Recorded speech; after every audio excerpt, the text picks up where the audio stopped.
A boleia do meu Volvo FH era meu santuário, meu escritório, minha casa longe de casa. 28 anos de asfalto, de noites viradas, de café amargo e de paisagens que mudam a cada curva. Meu nome é Elias, mas na rádio sou o sentinela da madrugada. Já vi de tudo sob o céu estrelado e sob o sol a pino, acidentes feios, amores de beira de estrada e até aparições que a gente jura que não viu. Mas o que aconteceu naquela noite, na divisa de Minas com Goiás, aquilo me fez questionar tudo o que eu achava que sabia sobre a vida e a morte. Era uma madrugada fria e úmida, daquelas que a neblina baixa abraça a pista e o farol alto mal consegue furar o véu branco. Eu vinha de São Paulo, carregado de eletrônicos, e o destino era Brasília. A BR-057, que eu conheço como a palma da minha mão, parecia diferente, mais silenciosa,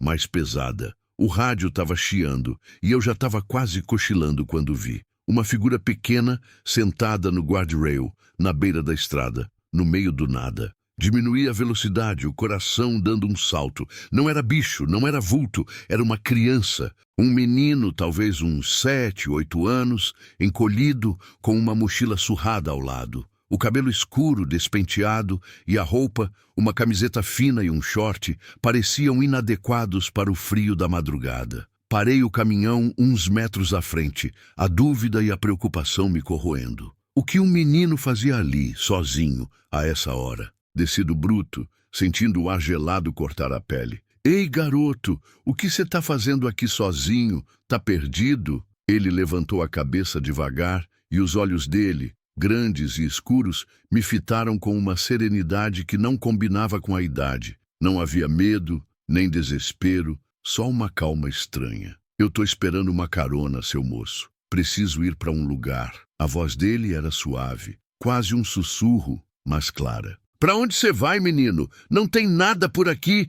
Onde estão seus pais? Ele apontou para a frente, para a escuridão da neblina. Eu preciso ir para frente, seu moço, para um lugar onde eu possa encontrar o caminho de volta. A resposta dele não fazia sentido, mas o jeito dele, tão pequeno e vulnerável, me apertou o peito. Eu, Elias, o sentinela da madrugada, não podia deixar uma criança ali. Vem, sobe aqui. Te dou uma carona até o próximo posto. Lá a gente vê o que faz. Ele se levantou sem hesitar, pegou a mochila e veio em minha direção. Enquanto ele subia os degraus da boleia, percebi que ele não fazia barulho. Os passos eram leves, quase inaudíveis. O cheiro dele, um cheiro de mato fresco e terra molhada, preencheu a cabine. Qual seu nome, garoto? João. João se sentou no banco do passageiro, a mochila no colo, e olhou pela janela como se estivesse acostumado com a estrada. Eu tentei puxar conversa, perguntar de onde ele vinha, quem eram seus pais, mas ele só respondia com evasivas, ou com um silêncio pensativo. Minha mãe me disse para seguir em frente, seu Elias, que o caminho se abriria. Ele me chamou pelo nome, mesmo sem eu ter dito. Isso me deu um arrepio. A neblina parecia mais densa à medida que avançávamos. O silêncio na cabine era quebrado apenas pelo ronco do motor e pelo chiado do rádio. Eu olhava de soslaio para João. Ele parecia ter uma luz própria, um brilho sutil ao redor dele, que eu jurei ser reflexo da neblina. Mas não era. Era algo mais. Seus olhos profundos pareciam carregar uma sabedoria antiga muito além de seus poucos anos. Seu Elias... O senhor acredita em destino? A pergunta de João me pegou de surpresa. Uai, menino, a gente que vive na estrada, a gente aprende que tem coisa que está escrita assim, mas também tem coisa que a gente faz a nossa parte para mudar. Ele sorriu, um sorriso triste, quase imperceptível. É que às vezes o destino da gente é cumprir uma missão, mesmo que a gente não entenda. A neblina começou a se dissipar, revelando os primeiros raios de sol no horizonte. A paisagem mineira, com seus morros arredondados e a vegetação rasteira, ganhava cores tímidas. Eu olhei para João e ele estava com os olhos fixos na estrada, como se procurasse algo muito específico. Seu Elias, o senhor pararia para um amigo que precisa de ajuda, mesmo que ele já não esteja mais aqui? A pergunta me pegou de surpresa e um arrepio me subiu à espinha. O que o menino queria dizer com aquilo? Uai, João, como assim que não tá mais aqui? Morto? Eu senti um calafrio. Ele apenas deu de ombros, sem desviar o olhar da pista. Às vezes a gente só precisa de uma carona para seguir para o outro lado. O jeito dele falar, tão leve sobre um assunto tão pesado,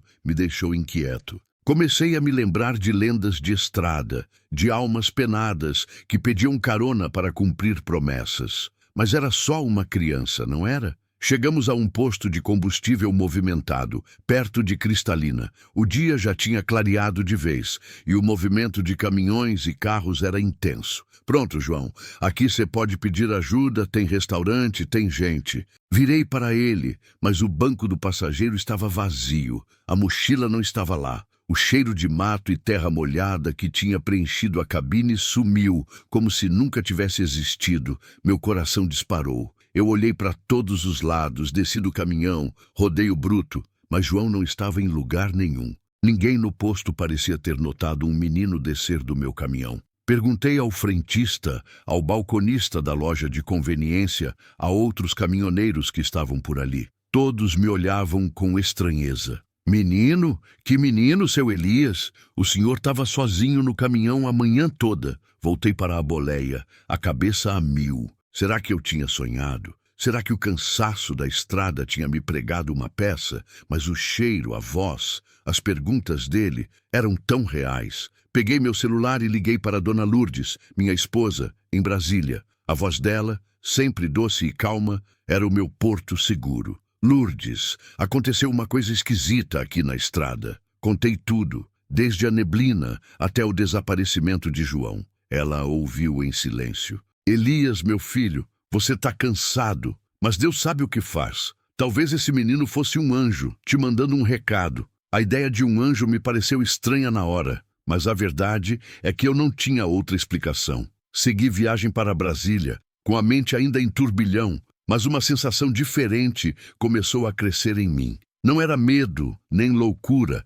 era uma mistura de curiosidade e uma pontinha de esperança. Cheguei em Brasília, fiz a entrega e a rotina me engoliu, mas João não saía da minha cabeça. Eu pesquisava no jornal, na internet, por notícias de crianças desaparecidas na região da BR-0560, mas não encontrava nada. Era como se João nunca tivesse existido para mais ninguém além de mim. Uma semana depois, um incidente no meu caminho de volta me fez pensar em João de novo. Eu estava parado num posto, conferindo os pneus, quando um dos meus colegas caminhoneiros, o Zé Trovão, me abordou, pálido. Elias, você não vai acreditar no que aconteceu com o João da boleia aqui do lado. João era um caminhoneiro jovem que sempre parava no mesmo posto que eu. Tinha sofrido um acidente grave de madrugada, no mesmo trecho que eu tinha passado com o menino misterioso. O caminhão do João tinha capotado bem na encruzilhada daquela estrada de terra, a mesma onde eu tinha visto o menino João pela primeira vez. A sorte foi que outro caminhoneiro passou e chamou o socorro. Mas o Zé Trovão me contou um detalhe arrepiante. O resgate demorou, Elias, e o João, antes de desmaiar, ele disse que um menino, um garotinho, apareceu e indicou onde ele devia ir para achar ajuda. Um menino que ninguém mais viu. Meu corpo gelou. Era ele, o meu João. O menino misterioso não era um fantasma, nem um delírio. Ele apareceu para outra pessoa, ajudando-a, bem no local onde eu o tinha encontrado. Mas por que só algumas pessoas podiam vê-lo? E por que ele me chamou pelo nome? As perguntas se amontoavam na minha cabeça, e a ideia de Dona Lourdes de ele ser um anjo começou a fazer mais sentido. Nos meses seguintes, a presença de João, o menino invisível, se tornou um guia silencioso na minha vida. Eu passei a prestar mais atenção aos pequenos sinais da estrada, às intuições. Passei a ajudar mais gente, a dar mais caronas, mesmo para aqueles que pareciam estar só, esperando um caminho de volta. E em cada gesto de ajuda, eu sentia uma paz, uma leveza que a estrada nunca tinha me dado antes. Um dia, numa conversa com um velhinho num posto em Goiás, ele me contou uma lenda antiga da região. Dizia que, há muitos anos, um garotinho chamado João tinha sido atropelado e morrido naquela mesma BR-050, bem na encruzilhada da estrada de terra, enquanto tentava alcançar a mãe. A mãe, depois de perder o filho, se tornou uma ermitã e dizia que o espírito do filho ajudava quem estava perdido na estrada, para que ninguém mais sentisse a dor da perda como ela sentiu. A lenda me atingiu como um raio. Era o meu João. Ele não era um anjo, talvez, mas sim a alma de uma criança que não conseguiu seguir em frente e que agora cumpria sua missão ajudando outros a encontrar o caminho de volta. E eu, Elias, o sentinela da madrugada, fui um dos escolhidos para essa carona. Aquele encontro me mudou, me fez ver a estrada não só como um meio de vida, mas como um lugar de encontros, de perdas, de recomeços. Minha fé, que andava meio abalada pelas durezas da vida na estrada,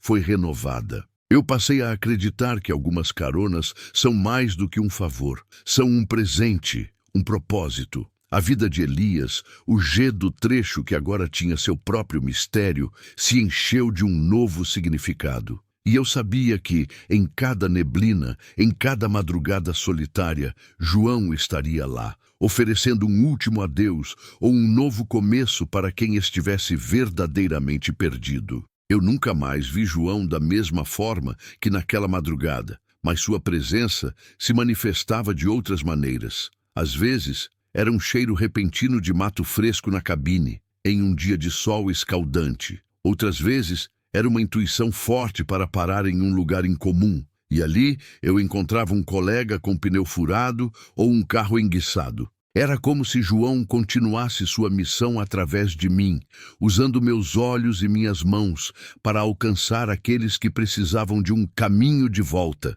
A estrada, que antes era só trabalho e cansaço, ganhou uma dimensão espiritual. Cada viagem se tornou uma jornada de propósito. Eu conversava com outros caminhoneiros sobre as lendas da BR-050, sobre os mistérios da estrada. Alguns riam, outros ouviam com ceticismo, mas alguns, os mais velhos, os que já tinham visto a vida e a morte de perto, me olhavam com um brilho nos olhos, como se soubessem que eu estava falando de algo real. Eles também tinham suas próprias histórias de encontros inexplicáveis. Minha esposa, Dona Lourdes, que no início me achava cansada ou sonhando, passou a me ouvir com mais atenção. Ela via a mudança em mim, a paz que eu carregava, mesmo com as dificuldades da profissão. Elias, esse menino te mandou um sinal, sim, Deus tem seus caminhos, e às vezes eles aparecem nas formas mais inesperadas. Ela, com sua fé inabalável,